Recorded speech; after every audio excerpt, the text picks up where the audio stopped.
So after almost a year now of having some pretty terrible sidearms in Battlefield 2042, we do finally have a fully automatic pistol in the P51, which is obviously unlocked through the Battle Pass. And today we're essentially just going to be going over the best loadout that you guys can use for the PF51, as well as just some general tips and tricks as well. Now obviously it is a sidearm and it's a very basic weapon at the end of the day, so I will keep this one as short as I can. What I will say before getting into it though is that I've already done one of these videos for both the AM40 and the Advances, which are obviously the two new weapons in the Battle Pass as well. And then after this video I'm actually going to be doing the M16 and the M60 as well, but I will probably just put them in a single video since they do have a lot less attachments than most of the other weapons. But with that being said, let's not waste any more time and let's get stuck into the best loadout for the new PF51 pistol. Now like I said, this is obviously a sidearm, so the attachments here are very basic. For the sight I just actually bring along the Fusion Hollow simply because that is the one that I prefer. The iron sights themselves aren't actually too bad, but obviously with sights you can just kind of use whatever you guys prefer. They don't affect stats whatsoever. When it comes to the ammo, there's only two options and I just personally prefer the regular ammo. For the underbarrel I use the LS1 laser sight, and this is actually really solid to use on this pistol. And then lastly, for the barrel attachment, personally I use the tactical compensator because that does just make it a tiny little bit more accurate, but I will say bring along the suppressor as well. I think it only has one suppressor option because obviously on a map like Stranded there are a lot of close quarters engagements, and with this suppressor it won't actually keep you off the map within 20 meters, but outside of 20 meters it will keep you off the minimap,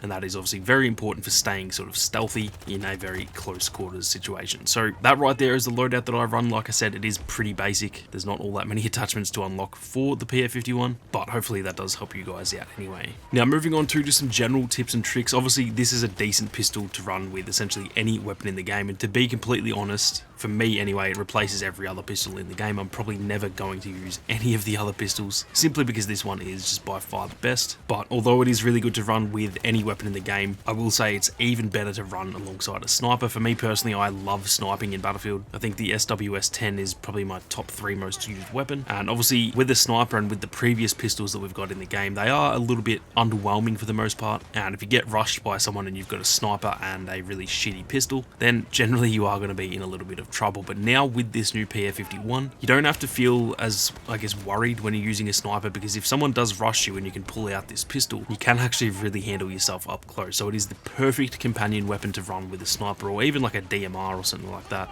And so for any of you snipers out there, definitely run this one. Like I said, you probably should just run this with every class in the game anyway. Even if you've got like the K30, I personally would just be running this pistol every single time. But if you do still like some of the other pistols, I will just say this is perfect to use with a sniper. Now another tip, and this actually sort of goes back to the loadout that I chose, this one does have quite a bit of recoil. Obviously they need to try and balance it because it is a fully automatic pistol, and so it does jump around quite a bit when you aim down sights. And so what I'll say is actually, if you are using that LS1 laser sight, try and absolutely make the most of that whenever you're within range of an enemy, because the hip fire mode with this weapon is actually a lot better than aiming down sights, purely because it's just a lot more sort of accurate, or it's not actually more accurate. But for me personally, I find myself actually losing the enemy a lot of the time when the pistol's jumping around so much and you kind of just can't even see where you're aiming half the time. So I should correct that. It's not more accurate obviously in hip fire, but I do weirdly enough feel like I land more shots when I'm close range with the hip fire mode, purely because I can just see the enemy the entire time, which is something I do have a little bit of trouble with when I'm aimed down sights. Now something else to keep in mind as well is that it actually has a pretty slow reload time. Obviously it has a 50 round mag, so once again they do need to try and balance that, and they've given it a pretty slow reload time, which is definitely fair I think. But because of that, you do need to make sure you're in safety when you do actually choose to reload, especially like I said, if you're running this with a sniper and you've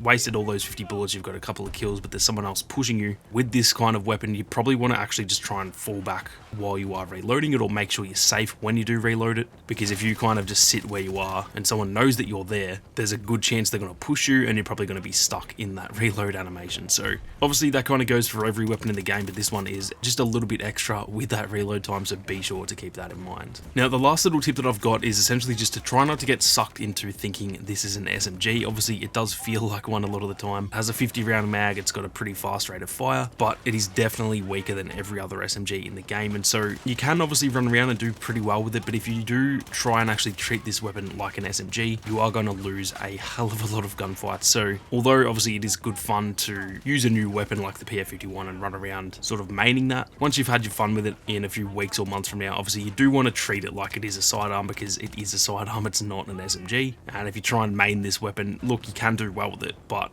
you are probably going to lose to essentially every other SMG in the game, and even a lot of the assault rifles and stuff as well. So just be sure to keep that in mind. I know when I've been running around trying to get the footage for this video, I'm running around with the pistol that it shoots 50 bullets, it's fully auto, it's got a good rate of fire, and I kind of get stuck in the mentality that, oh, I'm running around with an SMG, and I get a little bit like overconfident, and at the end of the day, I pretty much lose the majority of the gunfights that I'm in when it's like a head-to-head gunfight with an SMG. So just be sure to keep that in mind. It is a pretty solid little weapon, but if you try and go head-to-head with enemies with this, you can definitely run into a little bit of trouble. But like I said, this is a sidearm, so there's not a whole lot of stuff I can go over that is going to do it for today's video. As I mentioned, I've already done the same sort of video for the AM40 and the Avantis, and then I will do the M16 and the M60 as well. So be sure to go and check all of those videos out. If you enjoyed the video, be sure to leave a like down below. If you're new to the channel, then definitely hit that subscribe button. And if you want to support the content that I make here on YouTube, then consider becoming a channel member. But with that being said, thank you all very much for watching. You guys have a great day, and I'll see you all out there on the battlefield.